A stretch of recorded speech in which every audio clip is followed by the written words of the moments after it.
काल आपण आपल्या लोकप्रशासन विषयातील BA भाग 1 मधील सत्र 1 मधील विभाग 3 सुरू केला होता. त्याचं नाव होतं संघटना. त्यामध्ये 2 भाग आहेत. एक संघटनेचा अर्थ आणि संघटनेचे महत्त्व. तर कालच्या तासामध्ये आपण संघटनेचा अर्थ पाहिलेला आहे. आज आपल्याला संघटनेचं महत्त्व पाहायचं आहे आणि त्यानंतर आपण संघटनेचे प्रकार पाहू. संघटनेचे 2 प्रकार आहेत. मी थोडक्यात कालची तुम्हाला उजळणी करेल. संघटना म्हणजे काय हे मी तुम्हाला काल सांगितलेलं आहे. त्याला इंग्लिशमध्ये ऑर्गनायझेशन असं म्हटलं जातं. ऑर्गनायझेशन या पर्यायवाची इंग्लिश शब्दाचा अर्थ, इंग्रजी शब्दाचा अर्थ मराठीमध्ये त्याला संघटना असं म्हटलं जातं. संघटनेचा अर्थ पाहत असताना आपण 3-4 विचारवंताच्या व्याख्या पाहिलेल्या आहेत. त्यातल्या व्याख्येचा आशय जर आपण लक्षात घेतला तर त्याचा अर्थ असा निघतो की समान उद्दिष्ट साध्य करण्यासाठी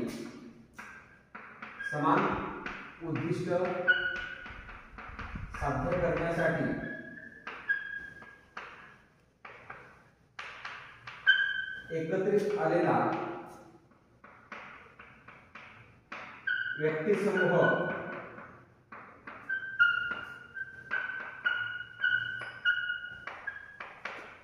म्हणजे संघटना, असा संघटनेचा अर्थ सांगितला जातो. थोडक्यात मी तुम्हाला त्याचा सांगायचं. तुम्हाला परीक्षेमध्ये असा प्रश्न विचारला जाऊ शकतो, संघटनेचा अर्थ सांगून महत्त्व स्पष्ट करा. 10 मार्कासाठी विचारला जाईल किंवा 5 मार्कासाठी संघटनेचा अर्थ सांगा असं विचारला जाईल. तर काल मी तुम्हाला ग्रुपवर त्याचा व्हिडिओ सुद्धा पाठवला. संघटनेचा अर्थ म्हणजे संघटना म्हणजे काय, संघटनेचा अर्थ ग्रुपवर सुद्धा पाठवला आहे. विशिष्ट उद्दिष्ट किंवा समान उद्दिष्ट साध्य करण्यासाठी मी तुम्हाला संघटनेची उदाहरण सुद्धा दिली होती. कारण विद्यार्थ्यांच्या संघटना आहेत, शिक्षकांच्या संघटना आहेत, शेतकऱ्यांच्या संघटना आहेत, महिलांच्या संघटना आहेत. अशा वेगवेगळ्या घटकाच्या संघटना आहेत. त्या सर्व संघटना कशासाठी एकत्रित आलेल्या आहेत, त्यांचं समान उद्दिष्ट साध्य करण्यासाठी त्या एकत्रित आलेल्या आहेत. असा मी संघटनेचा काल तुम्हाला अर्थ सांगितला. त्याचबरोबर संघटनेचे आणखी एक महत्त्वाचा तुम्हाला मी भाग सांगणार होतो की केवळ या विशिष्ट व्यक्ती एकत्रित आले त्या घटकाला संघटना म्हणता येणार नाही. तर प्रशासनामध्ये जे अधिकारी वर्ग काम करतात त्यांच्या रचनेला सुद्धा संघटना म्हटलं जातं. आपण जर प्रशासनाची रचना पाहिली, महाराष्ट्र शासनाची रचना पाहिली, तर महाराष्ट्राचं अगदी राज्य पातळीवर प्रमुख कोण असतो, मुख्य सचिव असतो. त्याला मदत करण्यासाठी उपसचिव, सहाय्यक सचिव, संयुक्त सचिव आणि त्यानंतर प्रत्येक विभागीय स्तरावर विभागीय आयुक्त, जिल्हा स्तरावर जिल्हाधिकारी आणि गाव स्तरावर सुद्धा ग्रामसेवकाच्या रूपाने प्रशासकीय अधिकारी काम करत असतो. ही झाली प्रशासनाची रचना. याला आपण प्रशासकीय भाषेमध्ये संघटन म्हणत असतो. संघटनेचा अधिक सोपा प्रशासकीय दृष्टिकोनातून संघटनेचा अधिक सोप्या पद्धतीने अर्थ तुम्हाला सांगायचा असेल तर आपलं शरीर ही एक रचना आहे, प्रशासकीय रचना आहे, स्ट्रक्चर आहे आणि याच्यामध्ये काम करणारा प्रत्येक घटक हा संघटनेचा घटक आहे. उदाहरणार्थ शरीरामध्ये डोळे, नाक, कान, हात आहे ना, हे शरीरामध्ये काम करणारे वेगवेगळे अधिकारी आहेत. प्रशासन जर आपण या शरीराला मांडलं, प्रशासन जर व्यवस्थापन या शरीराला मांडलं तर प्रशासनामध्ये डोळ्याचं काम काय आहे, पाहणे. नाकाचं काम काय आहे, वास घेणे, श्वास घेणे.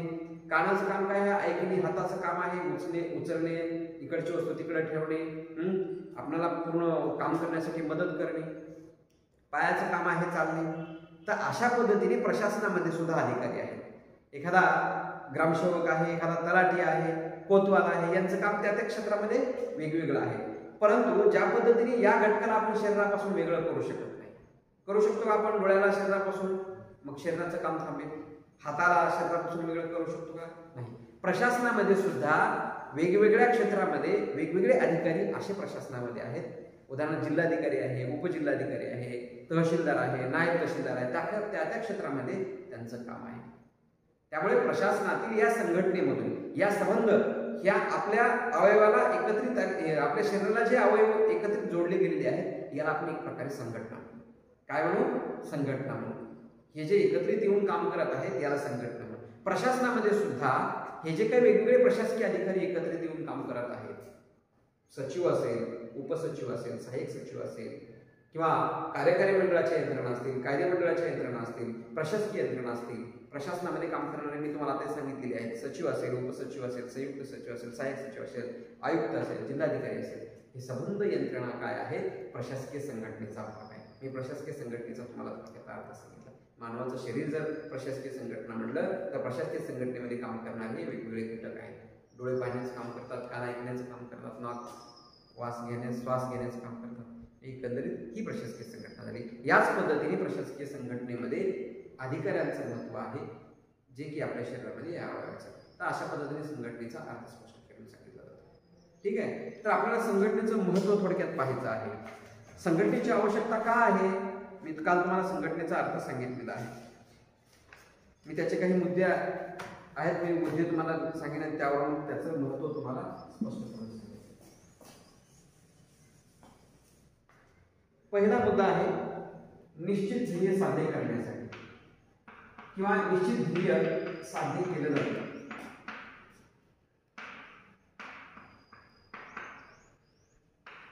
साध्य करणे.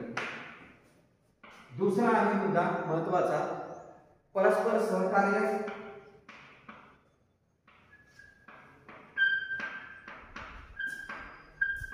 किंवा समन्वय प्रस्थापित करणे.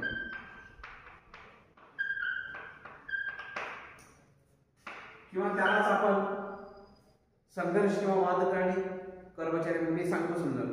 त्यानंतर प्रशासनाची कार्यक्षमता वाढवणे,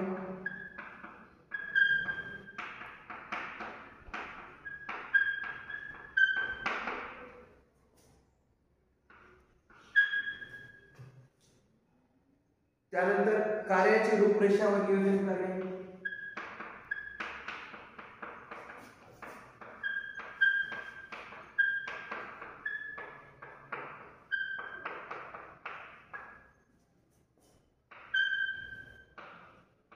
त्यानंतर पाचवा मुद्दा आहे कार्यात सुसूत्रता व एक वाक्यता आणणे,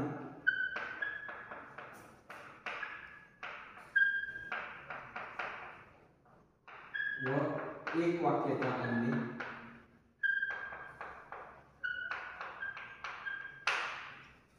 त्यानंतर सहावा मुद्दा कार्यात गतिशीलता आणणे,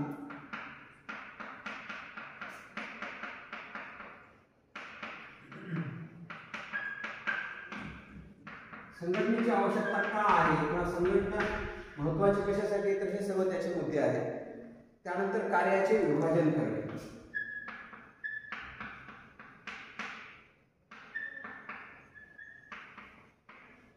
आणि आठवा मुद्दा मानवी संबंध जोपासण्यासाठी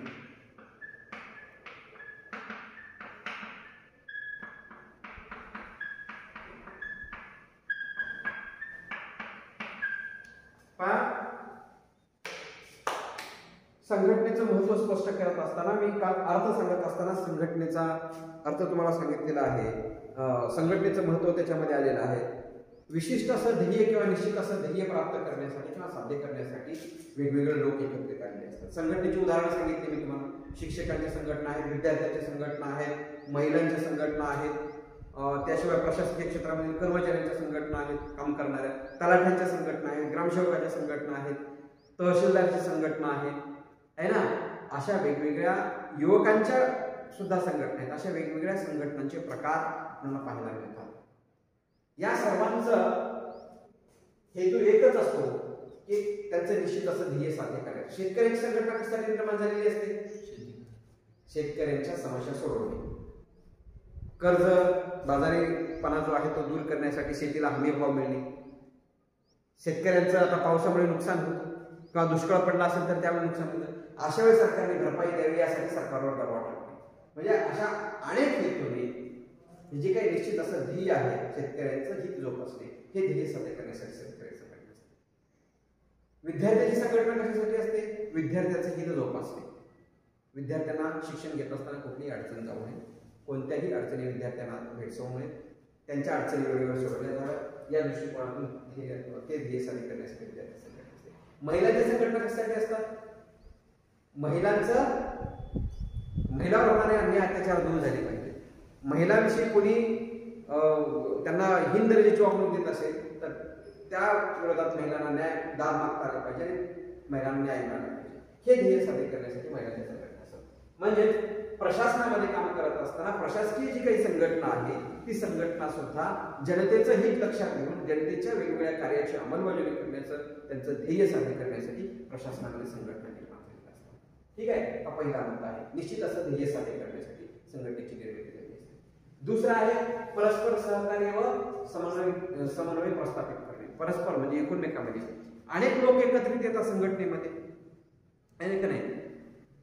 हे लोक एकत्रित आल्याच्या नंतर एकमेकाला सहकार्य करतात. जर संघटनेमध्ये एकत्रित आलेले लोक एकमेकाला सहकार्य करत नसतील तर निश्चित ठरवलेलं ध्येय पूर्ण होईल का?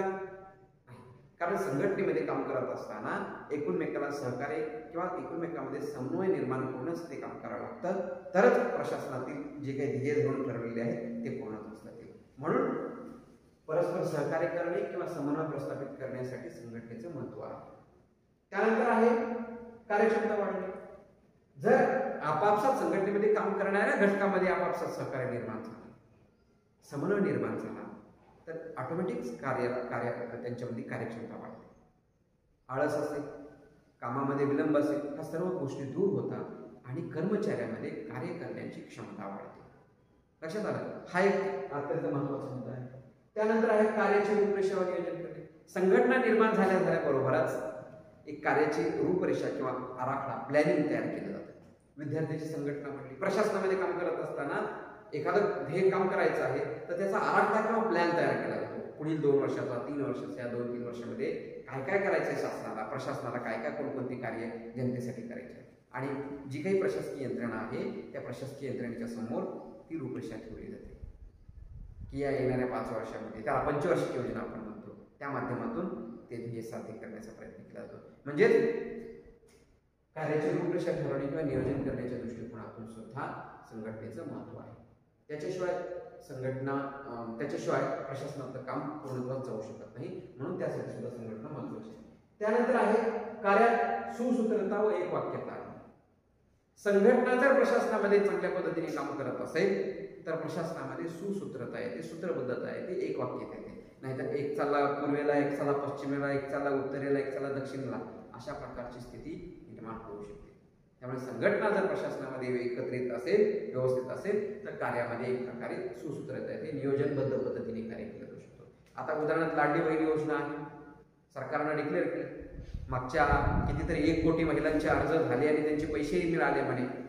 हे कशामुळे साध्य झालं असेल तर प्रशासनातील संघटनेनं व्यवस्थितरित्या काम केलं म्हणूनच, त्यांच्या कार्यामध्ये एक सूत्रता असेल म्हणूनच, एक वाक्यता असेल म्हणूनच प्रशासकीय योजना ही व्यवस्थितरित्या लोकांपर्यंत पोहोचू शकते.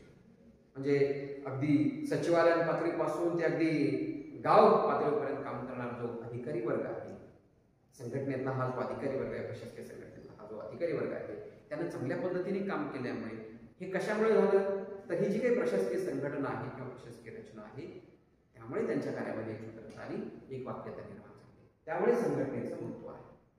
त्यानंतर आणखी एक आहे कार्यात गतिशीलता आणणे. कार्य अधिक वेगानं व्हावं यासाठी संघटनेतील प्रत्येक घटक हा झटत असतो, काम करत असतो. त्यामुळे कार्यात गतिशीलता आणणे किंवा वेगवान, अधिक जलद गतीने काम होण्यासाठी संघटनेची आवश्यकता असते किंवा संघटनेचं महत्त्व असतं. त्यानंतर आणखी एक आहे कार्याचे विभाजन. संघटना, प्रशासकीय संघटना निर्माण झाल्या किंवा वेगवेगळ्या संघटना निर्माण झाल्यामुळे काय होतं, कार्याचं विभाजन केलं जातं. कार्याचं विभाजन, आणि कार्याचं विभाजन झाल्यामुळेच अधिक कार्याला गती येते. विभाजन कसं होतं, महसूल विभागाची काही कार्य, कृषी विभागाची काही कार्य, बांधकाम विभागाची काही कार्य, त्या पद्धतीने कार्याचं विभाजन. आणि आपण जनरल संघटनेचा जर विचार केला, विद्यार्थी संघटनेमध्ये काही वाहतूक विभाग असतो, काही कृषी विभाग असतो, संघटनेमध्ये असतं ना, महिला संबंधी काही विभाग असतो आहे ना, युवक कल्याणासंबंधी काही विभाग असतो संघटनेमध्ये. एक प्रकारे संघटनेमध्ये असे कार्याचं विभाजन झाल्यामुळे कार्याला गती सुद्धा निर्माण होते. त्यामुळे या दृष्टिकोनातून सुद्धा संघटनेचं महत्त्व आहे. त्यानंतर शेवटचं आहे मानवी संबंध जोपासण्यासाठी, मानवाचं हित किंवा मानवाचे कल्याण करण्याच्या दृष्टिकोनातून सुद्धा संघटनेचं महत्त्व. मानवी संबंध म्हणजे काय, संघटनेमध्ये हा कर्मचारी वर्ग काम करत असतो. एकमेकाला सहकार्य करणे, परस्पर सहकार्य करणे, त्या माध्यमातून एकमेकाविषयी प्रेमभाव, आतुरता, आपुलकी या भावनेनं सुद्धा संघटनेमध्ये सर्व वर्ग एकत्रित आलेला असतो. गटबाजी कमी प्रमाणात असते, कारण सर्वांचं ध्येय काय असतं, समान असतं. निश्चित असते की आम्हाला हे काम करायचं आहे, आम्हाला हे आमचं ध्येय साध्य करायचं आहे. त्यामुळे सर्वांचं ध्येय समान असतं. ते समान ध्येय साध्य करण्याच्या उद्देशाने मानवी संबंध जोपासणे आवश्यकता संघटनेमध्ये आहे. अशा पद्धतीने संघटनेचं महत्त्व आहे. तुम्हाला जर प्रश्न विचारला 5 मार्कासाठी 10 मार्कासाठी ही मुद्दे तुम्हाला त्याच्यामध्ये लिहिता आले पाहिजे. जे काही 7-8 मुद्दे मी तुम्हाला सांगितले आहेत. निश्चित ध्येय साध्य करण्यासाठी संघटनेचं महत्त्व आहे. समन्वय, सहकार्य प्रस्थापित करणे, त्याचबरोबर संघर्ष, वाद टाळणे. बऱ्याच वेळी विविध घटकामध्ये संघर्ष असतो, वाद असतो.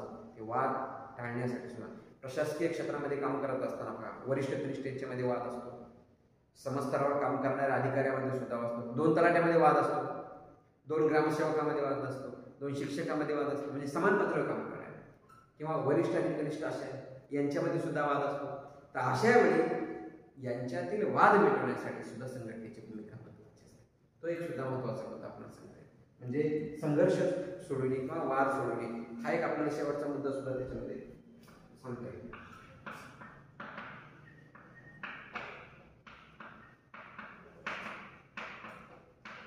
या दृष्टिकोनातून सुद्धा संघटनेचे महत्त्व आहे. त्यानंतर आहे कार्यक्षमता वाढवणे. कर्मचाऱ्यांमधील कार्यक्षमता वाढवण्यासाठी सुद्धा संघटनेची सदस्यांची कार्यक्षमता वाढवण्यासाठी संघटनेचं महत्त्व असतं. त्यानंतर कार्याची रूपरेषा किंवा नियोजन प्लॅन. आता आपण म्हणतो ना, आपल्या घरामध्ये एखाद्या आपल्या बहिणीचं लग्न असेल, भावाचं लग्न असेल, त्याचं येणाऱ्या वर्षभरासाठीचं नियोजन केलं जातं, आहे की नाही? तर त्या पद्धतीने संघटनेमध्ये सुद्धा येणाऱ्या काळामध्ये कोणकोणती कामं करायची आहे याचं रूपरेषा आणि आराखडा तयार करण्याच्या दृष्टिकोनातून सुद्धा संघटनेचं महत्त्व असतं. त्यानंतर कार्यात सुसूत्रता, एक वाक्यता. मी म्हणलो ना, एखादा नाही जर तसं झालं तर एखादा पूर्वेला जाईल, दुसरा पश्चिमेला जाईल, तिसरा उत्तरेला जाईल, चौथा दक्षिणेला जाईल. एक वाक्यता असणार नाही. तर संघटना निर्माण झाल्यामुळे काय होईल तर हे कार्यामध्ये एक प्रकारे एक वाक्यता निर्माण होईल. त्यानंतर आहे कार्यात गतिशीलता. याच्यामुळे गतिशीलता येते. कार्याचं विभाजन होतं. वेगवेगळे कार्य वेगवेगळ्या घटकावर वाटून दिले जातात. यांनी एखाद्या युवकांचं काम करायचं, यांनी महसूल विभागाचं काम करायचं, यांनी कृषी विभागाचं काम करायचं, यांनी महिला विभागाचं काम करायचं. कार्याची विभागणी संघटनेमुळे निर्माण होते आणि कार्यामध्ये गतिशीलता सुद्धा येते. आणि मानवी संबंध जोपासण्यासाठी परस्परातील संबंध मानवी दृष्टिकोनातून प्रत्येकाच्या अडीअडचणी जाणून घेणे. जर 4 लोक एकत्र आले तर काय करतात? सुखदुःखाच्या गोष्टी एकत्रित करतात, आहे ना? एकमेकांचं दुःख जाणून घेतात आणि त्यामुळे त्या दुःख आणि समस्या सुद्धा सोडवण्याचा प्रयत्न त्या माध्यमातून केला जातो. त्यामुळे मानवी संबंध जोपासण्यासाठी सुद्धा संघटनेची आवश्यकता. आणि शेवटचं मी तुम्हाला सांगितलं, संघर्ष आणि वाद मिटवणे या दृष्टिकोनातून सुद्धा संघटनेची जरुरी आहे, आवश्यकता आहे आणि महत्त्व आहे.